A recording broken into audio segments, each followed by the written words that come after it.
आता आपल्या आवडत्या मालिकेचे संपूर्ण भाग मालिका प्रसारित झाल्यानंतर लगेचच पाहू शकता फक्त सन नेक्स्ट वर। भारतातील प्रेक्षकांसाठी मोफत सेवा।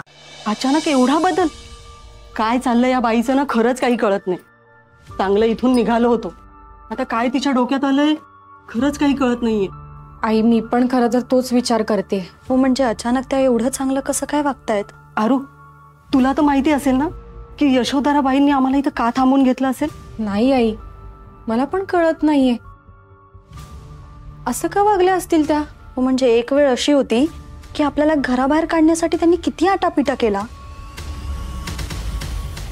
आणि आता आता ते कम्प्लिटली चेंज झाले आहेत। म्हणजे चुकीचं प्रायश्चित्त घ्यायचंय म्हणे, मला एक सुधारण्याची संधी हवी आहे, हे सगळं काय आहे? हे सगळं त्या मनशांती केंद्रात जाऊन आल्यामुळे तर झालं नसेल ना? नाही म्हणजे अशा वातावरणात जाऊन आल्यावर माणसावर परिणाम होतो म्हणून म्हटलं। शक्यता नाकारता येत नाही, पण त्यासाठी काही वेळ जावा लागतो ना।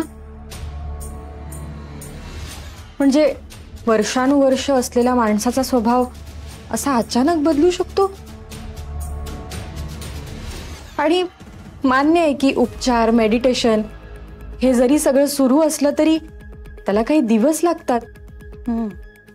त्यात ह्या यशोधरा सरनाईक ज्यांच्या मनात राग द्वेष तिरस्कार भरलाय, जिने आपल्याला जीवे मारण्याचा कट रचला, त्या अशा अचानक बदलू शकतात? कसं शक्य आहे? हो म्हणजे ताई, आई बाबांना त्यांनी थांबवलंय, यामागे पण काहीतरी कारण असणार आहे।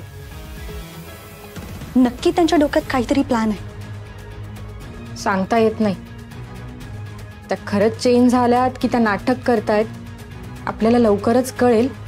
पण आता आपल्याला बेसावध राहून चालणार नाही, उलट जास्त काळजी घ्यावी लागेल आणि त्यांच्यावर बारीक लक्ष ठेवावं लागेल।